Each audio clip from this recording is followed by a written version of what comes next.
murtad di antara hak kebebasan beragama dan kesalahan jenayah Islam. Assalamualaikum warahmatullahi wabarakatuh dan salam sejahtera.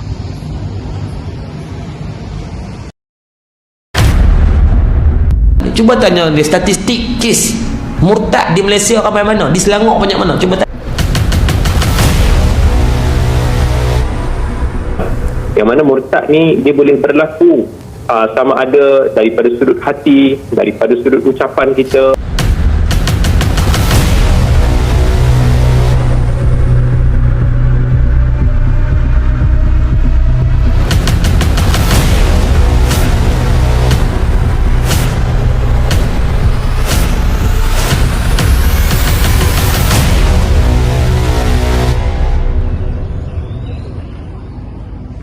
Hak kebebasan beragama seperti yang dinyatakan dalam perkara 3 Perlembagaan Persekutuan sering dikaitkan dengan kesalahan dari sisi agama Islam, iaitu murtad.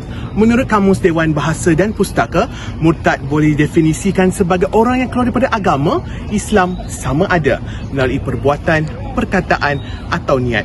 Manakala menurut Isyrak Al-Fatwa ke-25 menyatakan murtad dari segi istilah undang-undang Islam adalah beralih daripada memeluk Islam kepada memeluk agama lain atau anutan lain.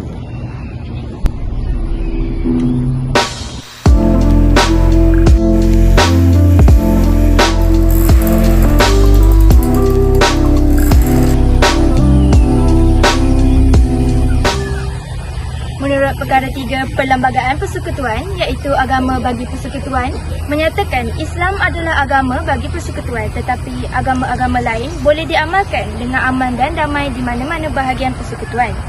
Jadi sejauh manakah kefahaman masyarakat Muslim di Malaysia mengenai dengan perkara ini?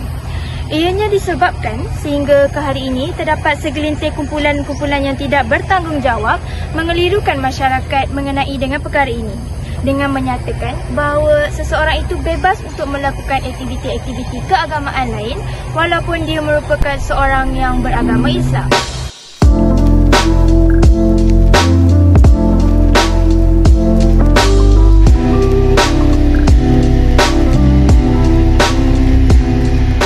Kefahaman dan kesedaran masyarakat Muslim ini amat penting mengenai dengan perkara ini kerana ianya melibatkan isu akidah bagi seseorang Muslim.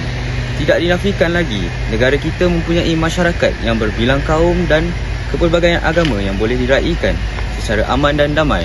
Namun, apabila melibatkan isu-isu keagamaan, masyarakat memandang sepi dan hanya berpegang pada konsep perpaduan masyarakat berbilang kaum tanpa memahami batas-batas agama.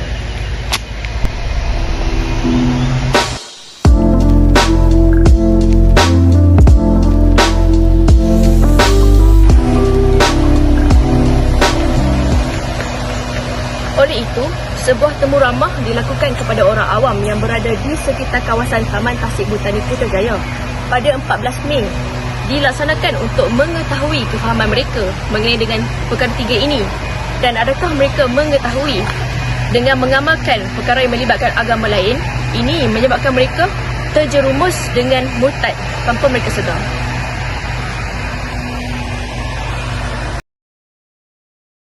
Soalan-soalan yang dulu Okey, tajuk kami adalah murtad di antara hak kebebasan beragama dan kesalahan jenayah Islam. Okey, kita sedia maklum dekat Malaysia ni kita menggunakan Perlembagaan Persekutuan sebagai tonggak kepada setiap undang-undang dan pemerintahan. Dan menurut perkara 3 Perlembagaan Persekutuan, dia menyatakan kat situ bahawa agama Islam ni merupakan agama rasmi bagi persekutuan, tetapi agama-agama lain tu bebas untuk diamalkan.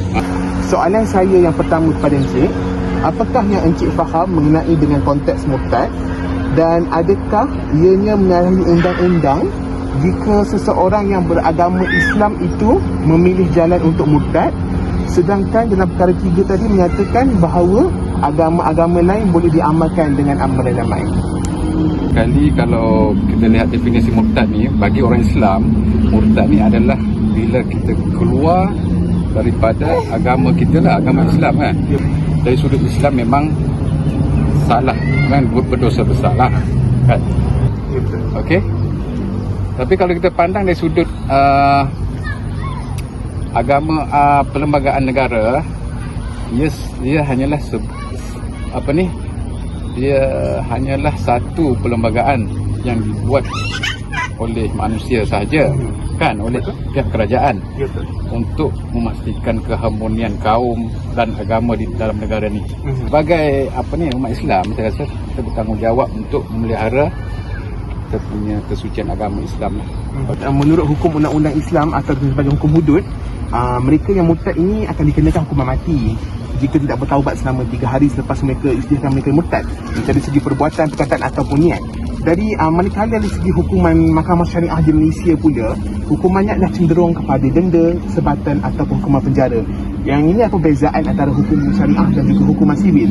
Jadi menurut pandangan Encik, adakah hukuman dilaksanakan oleh Mahkamah Syariah yang tadi, iaitu tadi bersesuaian dan setimpal dengan mereka yang menempuh jalan untuk murtad? Okey, itu bagi saya pihak pemerintah lah, khususnya kerajaan kita kena ambil cakna lah benda ni, kan, di mana pihak kerajaan perlulah mengkaji balik peraturan-peraturan perlembagaan negara supaya seiring dengan kehendak-kehendak syariat Islam. Sebab apa-apa perlembagaan ataupun undang-undang sepatutnya kita mengikut perlembagaan Islam. Itu yang sebenarnya, kan. Kesimpulan daripada sesi temu ramah yang dijalankan ini telah mendapati bahawa masyarakat Muslim memahami konteks dan definisi murtad itu sendiri. Segala persoalan yang berlegar dan minda mengenai dengan kefahaman masyarakat mengenai perkara ini akhirnya telah terjawab. Masyarakat Muslim juga memahami maksud yang dinyatakan di perkara 3 dan dapat membezakan antara agama dan undang-undang. Hukuman yang dilaksanakan kepada mereka yang murtad ini seharusnya diperketatkan dan dikaji semula agar perkara ini tidak dipandang enteng oleh setengah masyarakat. Sesungguhnya perkara ini mampu menggugat akidah seseorang. Pelihara agama, sayangi akidah anda. Sekian, terima kasih.